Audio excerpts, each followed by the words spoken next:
الحمد لله نحمده ونستعينه ونستغفره ونؤمن به ونتوكل عليه ونعوذ بالله من شرور أنفسنا ومن سيئات أعمالنا من يهده الله فلا مضل له ومن يضلله فلا هادي له ونشهد أن لا إله إلا الله وحده لا شريك له ونشهد أن سيدنا وسندنا وحبيبنا ومولانا محمدا عبده ورسوله قال الله تبارك وتعالى في كلامه المجيد والفرقان الحميد أعوذ بالله من الشيطان الرجيم بسم الله الرحمن الرحيم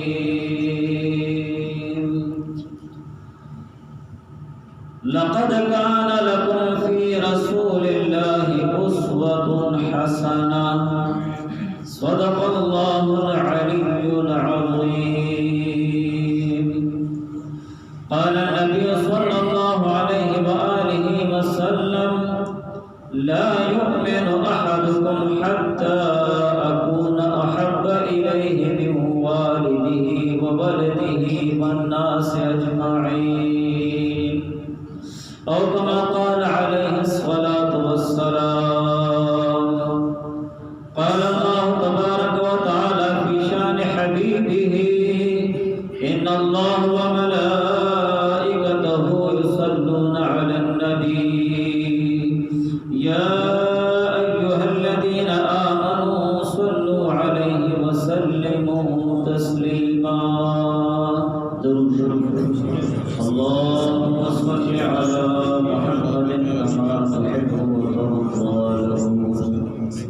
جزا الله عنا محمدا صلى الله عليه وآله وسلم الله وأهله رب اشرح لي صدري ويسر لي أمري واحلل عقدة من لساني يفقهوا قولي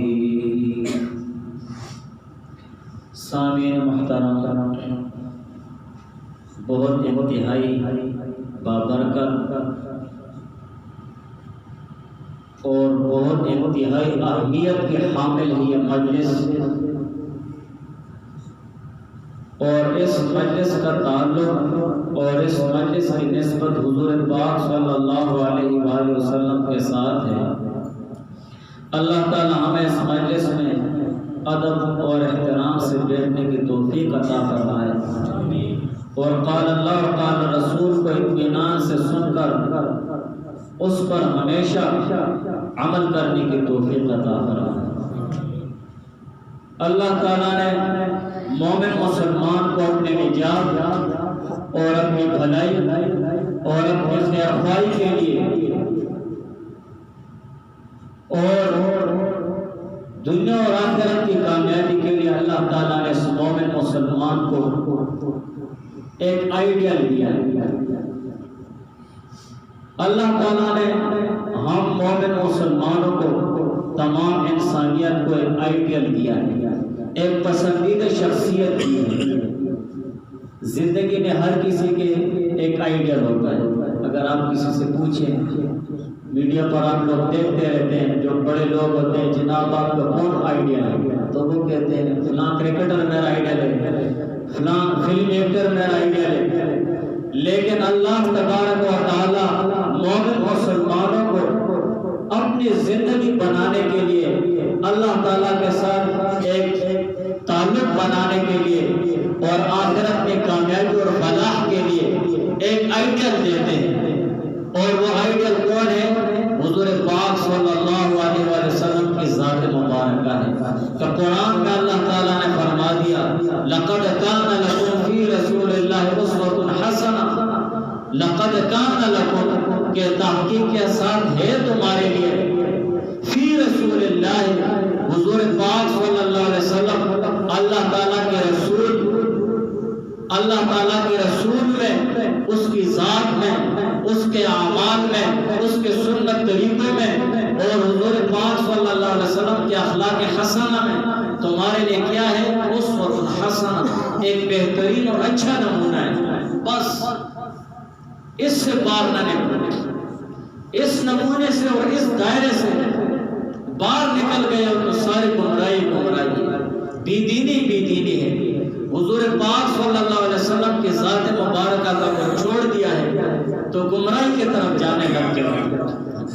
تو اللہ تعالیٰ مومن مسلمانوں کو قرآن میں فرماتے ہیں کہ تمہیں اپنی زندگی بنانے کے لیے اور آخرت اور دنیا میں کامیابی کے لیے اللہ تعالیٰ تمہیں ایک آئیڈل دے رہے ہیں، اور وہ آئیڈل ہے حضور پاک صلی اللہ علیہ وسلم کی ذات مبارکہ، اور وہ شخصیت، وہ پسندیدہ شخصیت ایسی ذات ہے جس کے متعلق روایات میں آتا ہے کہ حضرت آدم علیہ السلام اللہ تعالیٰ سے دعا فرماتے ہیں، یا رب العالمین حضرت محمد صلی اللہ علیہ وسلم کے طفیل سے میری بخشش فرما، میری خطا معاف فرما۔ اللہ تعالیٰ نے عرض کیا کہ آپ کو کیسے پتہ ہے کہ محمد کون ہے؟ تو حضرت آدم علیہ السلام نے عرض کیا، یا اللہ عرش کے پاؤں پر میں نے لکھا ہوا دیکھا لا الہ الا اللہ محمد رسول اللہ، تو میں سمجھ گیا کہ یہ بہت بڑی عظیم شان شخصیت ہے جس کو اللہ تعالیٰ نے اتنا بڑا مرتبہ دیا ہوا ہے کہ اپنے نام کے ساتھ اس کا نام جوڑ دیا ہے اور عرش پر لکھ دیا ہے۔ تو اللہ تعالیٰ نے فرمایا، بے شک تو نے مجھ سے حضور پاک صلی اللہ علیہ وسلم کے صدقے سے معافی مانگی ہے، میں نے آپ کو معاف فرما دیا ہے، اور اگر حضور پاک صلی اللہ علیہ وسلم کو پیدا نہ فرماتا تو تمہیں بھی پیدا نہ فرماتا۔ لولاک لما خلقت الافلاک، قدرت نے اپنے نور کا جلوہ دکھا دیا، سب نور کو اکٹھا کر کے محمد کا نور بنا دیا۔ محمد کا نور کوئی تماشا نہیں، یہ تو ایسا پھول ہے جس میں کوئی کانٹا نہیں۔ محمد کا نور نہ ہوتا تو کچھ بھی نہ ہوتا، نہ یہ جہاں ہوتا نہ وہ جہاں ہوتا۔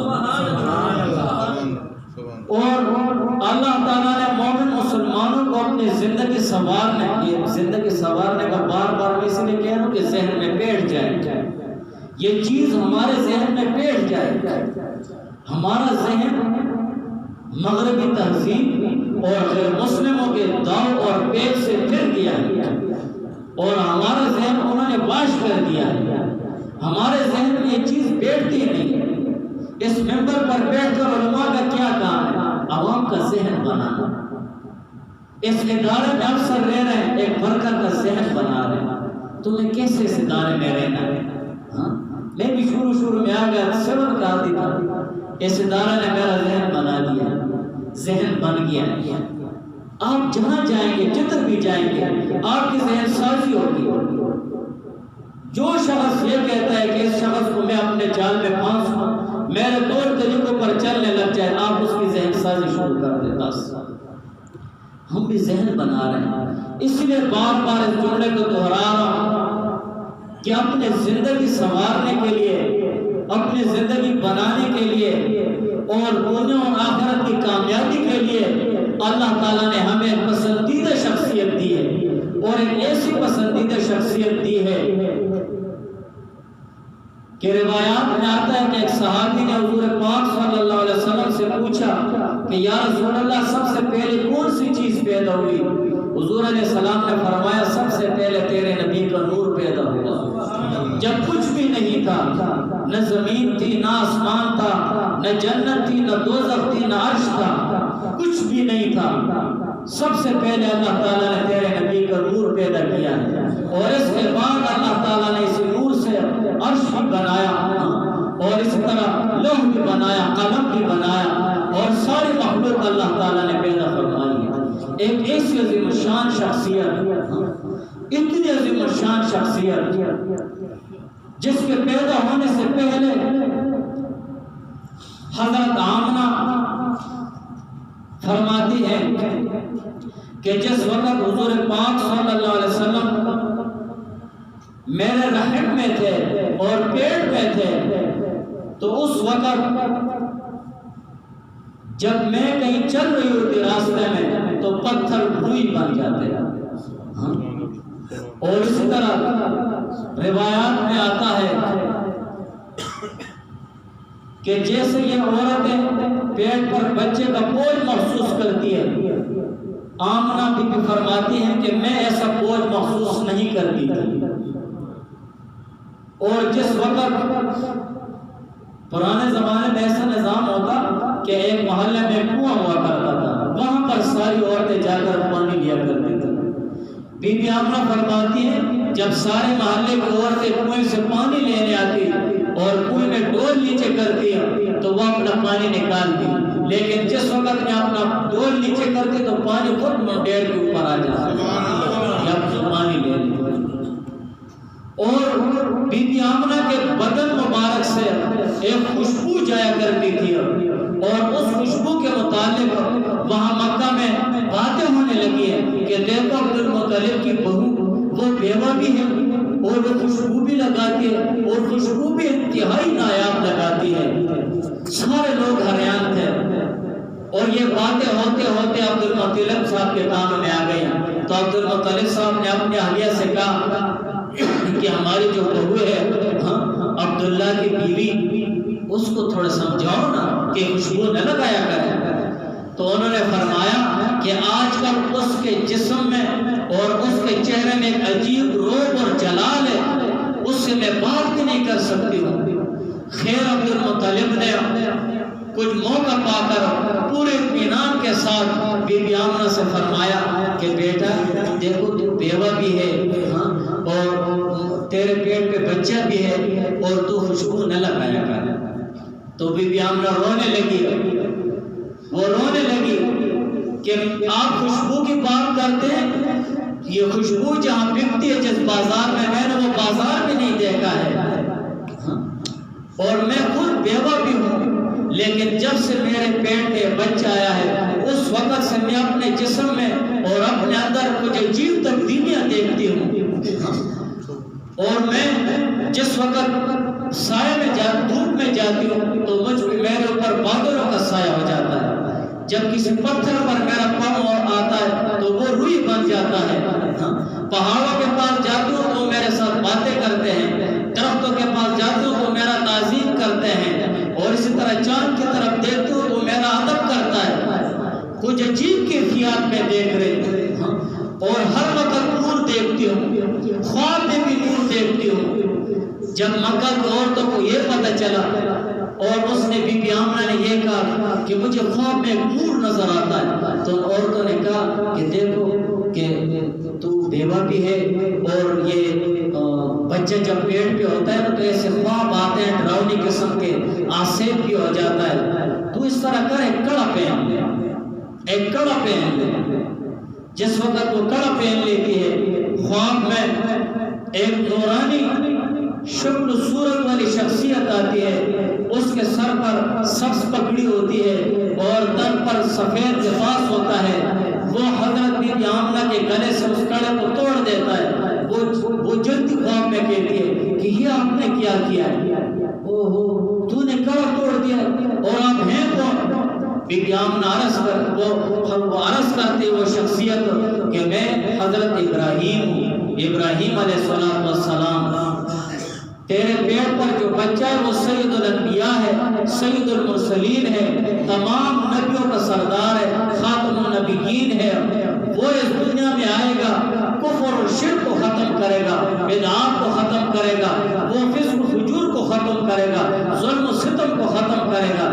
جب ایسی شخصیت تیرے پیٹ میں ہے اور توہم پرستی کو ختم کرے گا، جب ایسی شخصیت تمہارے پیٹ میں ہے اور تم خود توہم پرستی میں مبتلا ہو جاؤ، یہ ہمارے لیے گوارا نہیں ہے.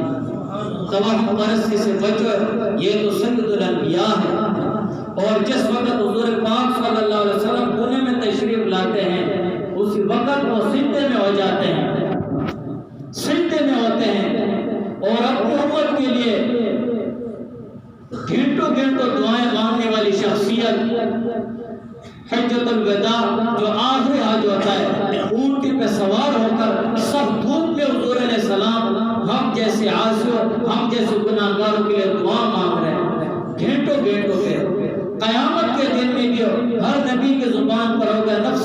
یا اللہ مجھے بچا، یا اللہ مجھے بچا، ہر کوئی کہے گا یا اللہ مجھے بچا۔ حضور علیہ السلام اپنی امت کے لیے فرمائیں گے امتی امتی، یا اللہ میری امت بچا۔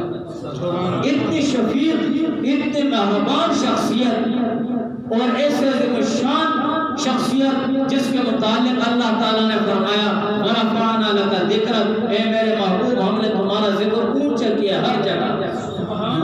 أَلَمْ نَشْرَحْ لَكَ صَدْرَكَ، تیرا سینہ ہم نے کھول دیا ہے۔ اور ایسی عظیم الشان شخصیت جس کے اخلاق کے متعلق اللہ تعالیٰ نے فرمایا إِنَّكَ لَعَلَىٰ خُلُقٍ عَظِيمٍ، کہ میرے محبوب تو بلند اور عظیم الشان اخلاق کے ساتھ آراستہ ہے۔ ایسی شخصیت اللہ تعالیٰ ہمیں آئیڈیل دے تو یہ پسندیدہ شخصیت دے لو، اس کو اپناؤ، اس کی زندگی اپناؤ، اس کے طور طریقے اپناؤ، اس کے اخلاق اپناؤ، حضور پاک صلی اللہ علیہ وسلم کے اخلاق حسنہ اپناؤ، ایسے عظیم شان اخلاق حضور پاک صلی اللہ علیہ وسلم کے، اور ایک ایسی خوبصورت شخصیت حضور علیہ السلام کے کمالات کے کیا کہنا، حضور علیہ السلام کے حسن و جمال کا کیا کہنا۔ حسان بن ثابت رضی اللہ تعالیٰ عنہ شاعر رسول حضور پاک صلی اللہ علیہ وسلم کے ناطقان، وَأَحْسَنُ مِنْكَ لَمْ تَرَ قَطُّ عَيْنِي وَأَجْمَلُ مِنْكَ لَمْ تَلِدِ النِّسَاءُ خُلِقْتَ مُبَرَّأً مِنْ كُلِّ عَيْبٍ كَأَنَّكَ خُلِقْتَ كَمَا تَشَاءُ۔ حسان بن ثابت رضی اللہ عنہ فرماتے ہیں وَأَجْمَلُ مِنْكَ لَمْ تَلِدِ النِّسَاءُ، آپ سے انتہائی خوبصورت میری آنکھوں نے کبھی نہیں دیکھا، بس کبھی نہیں دیکھا ہے۔ وَأَجْمَلُ مِنْكَ لَمْ تَلِدِ النِّسَاءُ، اور تجھ سے بہت زیادہ خوبصورت عورتوں نے جنا ہی نہیں۔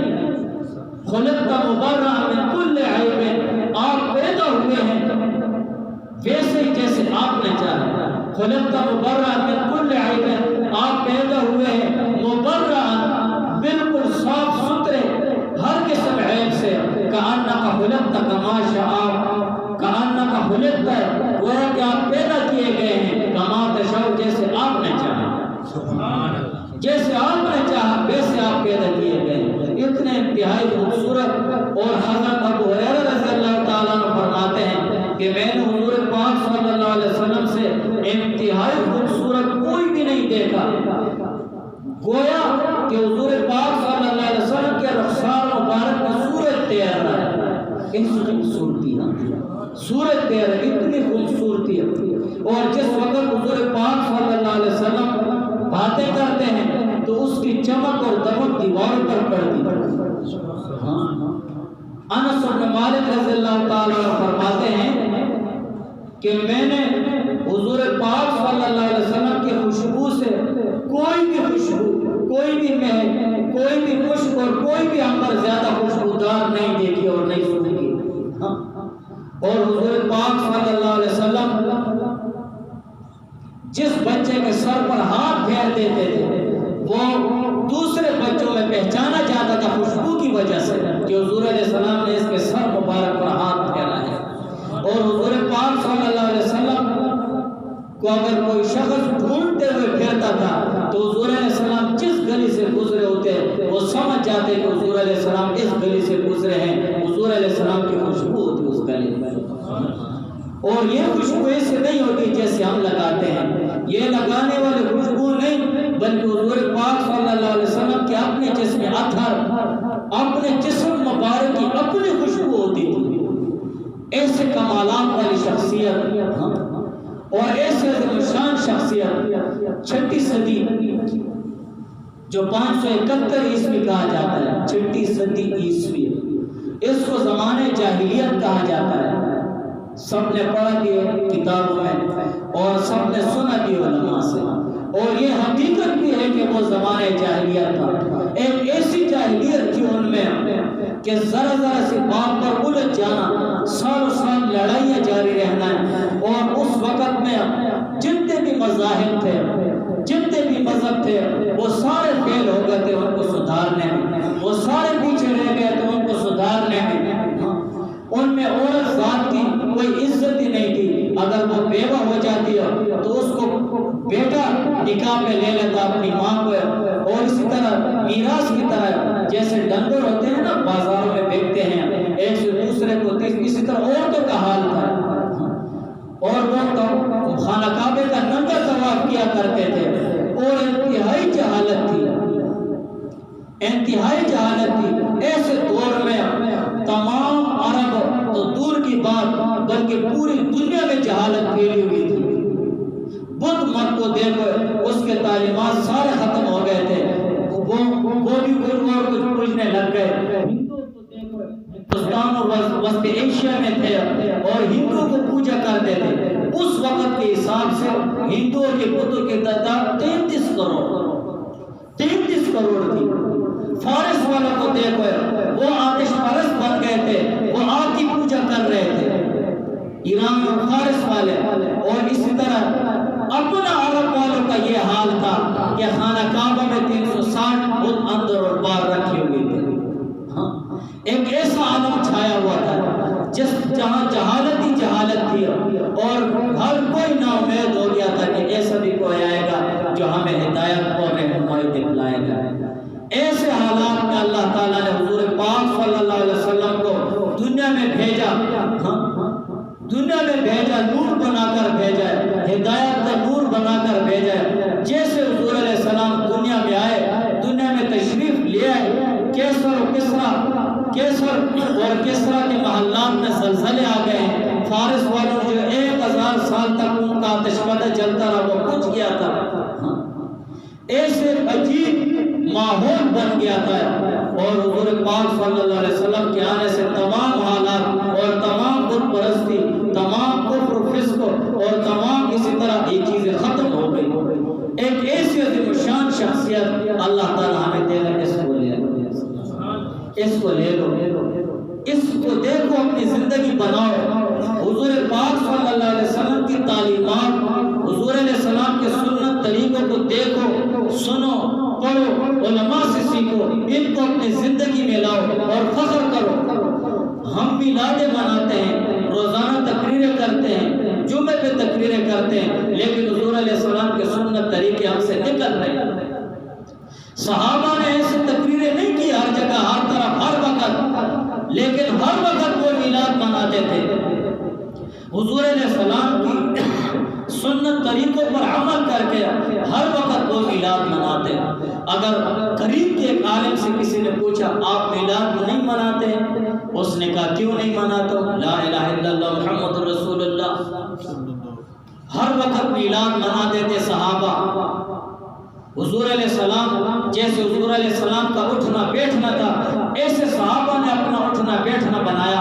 ہر وقت یہ میلاد ہوگی، حضور علیہ السلام کی سنت پر عمل کرتے ہوئے، حضور علیہ السلام کی تعلیمات پر عمل کرتے ہوئے۔ ایسا ہمارا ماحول ہونا چاہیے، ہمارے گھروں کا ایسا ماحول ہونا چاہیے، ہمارے معاشرے کا ایسا ماحول ہونا چاہیے، ہمارے اپنا ایسا ماحول ہونا چاہیے۔ حضور علیہ السلام کے سنت طریقوں کو ہم لے۔ حضور علیہ السلام فرماتے ہیں من احیا سنتی فقط احیانی، جس نے میری ایک سنت کو زندہ کیا اس نے مجھے زندہ کیا، اس نے مجھے زندہ کر دیا۔ حضور علیہ السلام نے فرمایا ومن احیانی کان معی فی الجنہ، جس نے مجھے زندہ کیا وہ میرے ساتھ جنت میں ہو گیا۔ اب ہم خود سوچیں ہم کتنا عمل کرتے ہیں حضور علیہ السلام کی تعلیمات پر، حضور علیہ السلام کے سنت طریقے میں کتنے معلوم ہیں، ہم اپنے اولاد کو کیا سکھا رہے ہیں، اس دین اور دینداری کے قریب جا رہے ہیں یا دور جا رہے ہیں، اللہ تعالیٰ کے پاس جا رہے ہیں یا دور جا رہے ہیں۔ اللہ تعالیٰ نے فرمایا قل ان کنتم تحبون اللہ فاتبعونی یحببکم اللہ، فرما دیجیے اے محبوب صلی اللہ علیہ وسلم ان کنتم تحبون اللہ، اگر تم لوگ اللہ سے محبت کرتے ہو، اللہ تعالیٰ کے ساتھ محبت کرتے ہو تو میرے ساتھ محبت، فاتبعونی میری اتباع کرو، حضور کی اتباع کرو، یحببکم اللہ، حضور کی اتباع کرو کہ اللہ تعالیٰ تمہارے ساتھ محبت کرے گا۔ آج جو اللہ تعالیٰ کے قہر اور غضب میں ہم پھنسے ہوئے، طرح طرح کے مسائل اور مشکلات میں، انفرادی طور پر بھی، اجتماعی طور پر بھی، اور آج کل جو ہمارے حالات بنے ہوئے اور ایسے حالات ہیں جو ہر ایک یہ سمجھتا ہے کہ اللہ کا قہر ہے، تو وہ کس وجہ سے ہے؟ اللہ تعالیٰ کی ذات سے ہم کیوں دور ہو رہے ہیں؟ وہ کس وجہ سے؟ فاتبعون کو چھوڑ دیا ہے، حضور علیہ السلام کی اطاعت کو چھوڑ دیا ہے، حضور علیہ السلام کے سنت طریقوں کو چھوڑ دیا ہے، حضور علیہ السلام کی تعلیمات کو چھوڑ دیا ہے۔ ہم تیار ہی نہیں اس چیز کو سیکھنے کے لیے، سمجھنے کے لیے، عمل کرنے کے لیے۔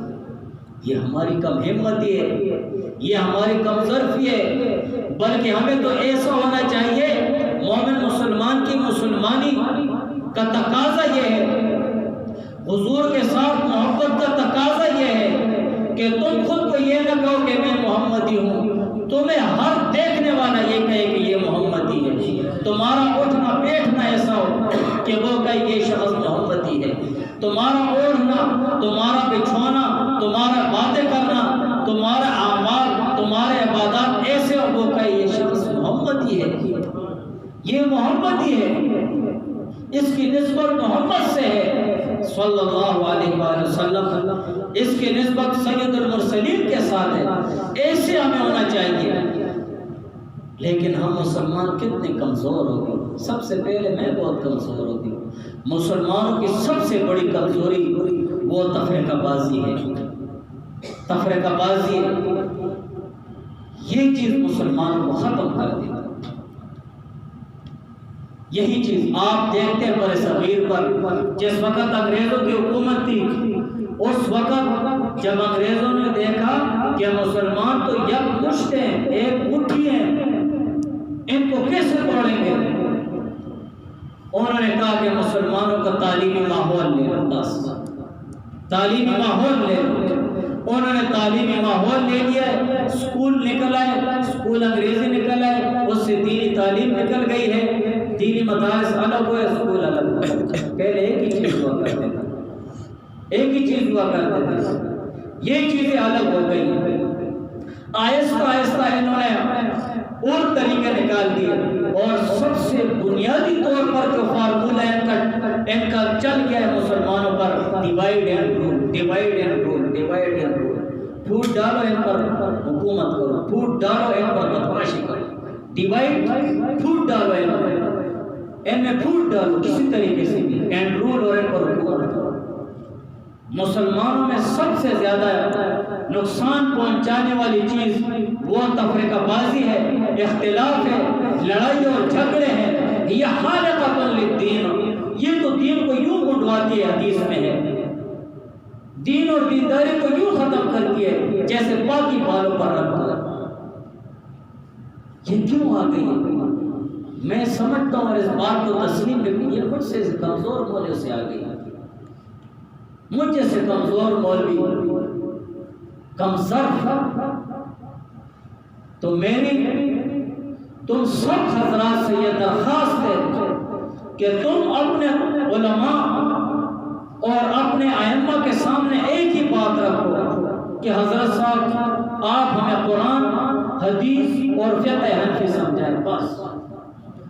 اور میرے علماء حضرات سے یہ درخواست ہے کہ وہ تمام علماء حضرات عوام کو ایسے عقائد نہ بیان کر کے دیں جس میں صحابہ سے اختلاف آ رہا ہو، جس میں بعد میں اختلاف پیدا ہو گیا۔ کیا ضرورت ہے ایسے اختلافات کی، جس کا نہ قبر میں پوچھے نہ آخرت میں پوچھے، جس کا پوچھ ہی نہیں ہے، ان اختلافات کو سمجھانے، بجھانے اور بیان کرنے کی کیا ضرورت ہے؟ بلکہ اصل چیز یہ کہ عوام کو سخت عقیدہ سمجھاؤ، سخت عقیدہ سمجھاؤ، عوام کو ذرا بھی راستہ نہیں دینا چاہیے بھٹکنے کے لیے۔ تو سامعین محترم،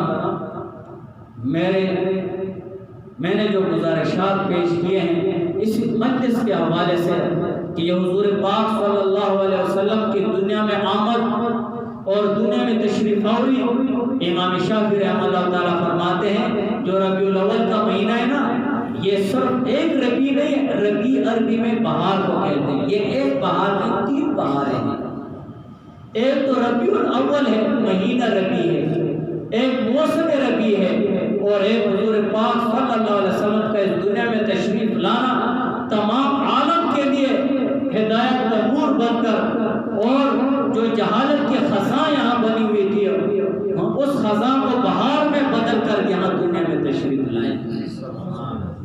اسی مبارک مجلس اور بارونق محفل کے حوالے سے میں نے گزارشات پیش کیے ہیں کہ ہمیں اللہ تعالیٰ ایک آئیڈیل دے رہے ہیں، ایک شخصیت، پسندیدہ شخصیت دے رہے ہیں۔ ہم اپنے دل و دماغ سے تمام چیزیں نکال دیں، ایک ہی چیز کو بٹھا دیں، ہم حضور پاک نبی صلی اللہ علیہ وسلم کے امتی ہیں، ہم اسی کے نام لیوا ہیں، ہم اسی کے سنتوں پر عمل کریں گے، ہم انہی کے طریقوں پر چلیں گے، اور ہم اسی کے طریقے کے مطابق اپنی زندگی گزاریں گے، اپنے اولاد کو بھی یہ طریقے سکھائیں گے۔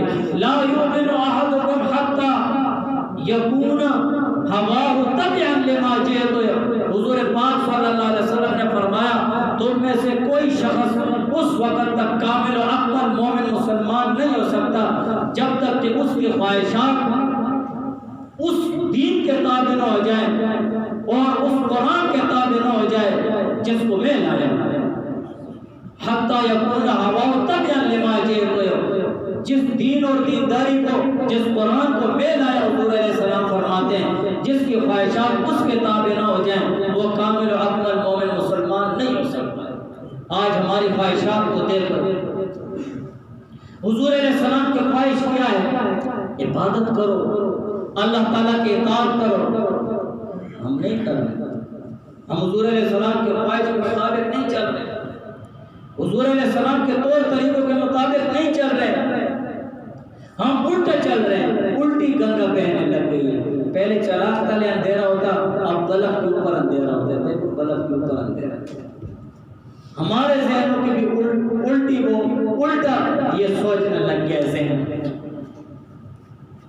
ہمیں اپنا ذہن بنانا ہے، اپنے آنے والے جو نسل ہے، اولاد ہے، ان کو سمجھانا ہے۔ اگر سب کے لیے نہیں کر سکتے تو اپنے لیے تو کریں، اپنے آپ پہ تو محنت کریں نا، اپنے آپ کو حضور علیہ السلام کے اخلاق، حضور علیہ السلام کے سنت طریقوں کی طرح بنائیں تاکہ ہمیں کوئی ایسا ایک تو آ جائے وہ کہے کہ یہ شخص محمدی ہے، یہ شخص محمدی ہے، محمد صلی اللہ علیہ وسلم کی دین اور طور طریقوں پر زندگی گزارنے والا یہ شخص، اتنی عظیم الشان بڑی بات ہے۔ تو لا یؤمن احدکم حتی یکون ہواہ تبعا لما جئت بہ، تو ہمیں چاہیے کہ ہم اپنی زندگی، اپنے حالات، اپنے واقعات، اپنا گھر اور اپنے گھر کا ماحول ایسا بنائیں جیسے حضور پاک صلی اللہ علیہ وسلم کے سنت طریقے کہتے ہیں، جیسے حضور علیہ السلام کی تعلیمات کہتے ہیں، جیسے اللہ تعالیٰ کے احکامات کہتے ہیں۔ اسی حوالے سے ہمیں چاہیے کہ روزانہ ہماری زندگی میں میلاد ہو، ہمارے زندگی میں اٹھتے بیٹھتے میلاد ہو، ہر وقت حضور علیہ السلام کی یاد ہو، تھوڑے سے دیر کے لیے نہیں، تھوڑے سے وقت کے لیے نہیں، ہر وقت حضور علیہ السلام کی یاد ہو۔ اٹھ رہو تب بھی حضور علیہ السلام کے سنت طریقے کے ساتھ اٹھو اور بیٹھو، حضور علیہ السلام کے سنت طریقے کے ساتھ چلو، حضور علیہ السلام کے اخلاق اپنے اندر لے آؤ۔ حضور پاک صلی اللہ علیہ وسلم کے طور طریقے، اور یہ تو فتنوں کا دور ہے۔ حضور علیہ السلام نے فرمایا من تمسک بسنتی عند فساد امتی فلہ اجر مئۃ شہید، یہ فتن و فساد کا دور ہے، جو شخص میرے امت میں سے، حضور علیہ السلام نے فرمایا میرے امت میں سے جو شخص فتن اور فساد کے دور میں ایک سنت پر عمل کرے گا، اللہ تعالیٰ اسے 100 شہیدوں کے برابر اجر ثواب عطا فرمائے گا، 100 شہیدوں کے برابر۔ تو سامعین محترم، ہمیں ابھی سے یہاں سے اٹھنے سے پہلے یہ عہد اور یہ پکا ارادہ کر لینا چاہیے کہ میں اپنی زندگی حضور پاک صلی اللہ علیہ وسلم کے سنت طریقوں کے مطابق زندگی گزارنے کی کوشش کروں گا، اپنے اولاد کو سنت طریقے وہ سکھانے کی کوشش کروں گا، ان کو ایک ایک سنت سکھاؤں گا، اور حضور علیہ السلام کے ایک ایک سنت پر عمل کرنے کے لیے تن من دھن ہر ایک چیز کی قربانی دوں گا۔ صحابہ نے بھی قربانی دی ہیں۔ ایک بات کرتا ہوں، میں جس وقت طالب علم تھا تو اپنی طرف امام تھا، ایک مولوی صاحب تھا، پڑھ رہا تھا، لیکن اس کے پڑھنے کا عرصہ بہت ہو گیا تھا، تو اس نے کہا کہ یار ادھر ایک شخص نے خواب دیکھا ہے، لیکن خواب سے پہلے اس شخص نے منہ سے یہ الفاظ نکالے کہ صحابہ نے بہت بڑی قربانی دی ہیں، حضور علیہ السلام کے لیے اگر ہم صحابہ کے دور میں ہوتے تو صحابہ سے زیادہ قربانیاں دیتے.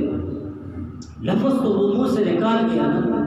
جس وقت وہ سو گیا تو رات کو خواب دیکھ رہا ہے. خواب ایسے طریقے سے دیکھ رہے ہیں کہ ہم ایک گاڑی میں بیٹھے ہوئے, صحابہ بھی بیٹھے ہوئے اور حضور علیہ السلام کی تشریف فرمائے, اور اچانک اترائی میں گاڑی کا ٹائر پنچر ہو گیا. اب اترائی میں گاڑی کو کنٹرول کرنا تھوڑا مشکل ہوتا ہے. صحابہ اتر گئے, وہ شخص کہہ رہے کہ ہم بھی اتر گئے. تو حضور علیہ السلام نے فرمایا کہ گاڑی کے لیے کوئی چیز رکھو کہ رک جائے. تو وہ شخص کہہ رہا ہے میں پتھر ڈھونڈنے چلا گیا, پتھر ڈھونڈ رہا ہوں, خواب میں مجھے پتھر نہیں مل رہا ہے کہ گاڑی کے ٹائر کے سامنے رکھوں. اچانک میری نظر یوں پڑی تو وہ گاڑی کے ٹائر کے سامنے صحابہ نے اپنے سر رکھے ہوئے تھے. یہ تھی صحابہ کی محبت. وہ شخص جس وقت اٹھا تو اس نے توبہ اور استغفار کیا کہ میں اللہ تعالیٰ سے معافی مانگتا ہوں, بہت بڑی بات کر گیا. یہ تھی صحابہ کی محبت. اس لیے تو صحابہ کا ایمان ہمارے لیے معیار بنایا گیا ہے. صحابہ کا ایمان ہمارے لیے معیار بنایا گیا کہ صحابہ کے ایمان کی طرح اپنا ایمان بناؤ. ہمیں بھی اپنی زندگی حضور پاک صلی اللہ علیہ وسلم کی تعلیمات کے مطابق گزارنے کے لیے ابھی سے عہد کر لینا چاہیے. ابھی سے. وہ شاعر کیسے کہتے ہیں, اگر ہو جنت میں جانے کا ارادہ, اگر ہو جنت میں جانے کا ارادہ تو ڈال دے تو گلے میں محمد کی غلامی کا.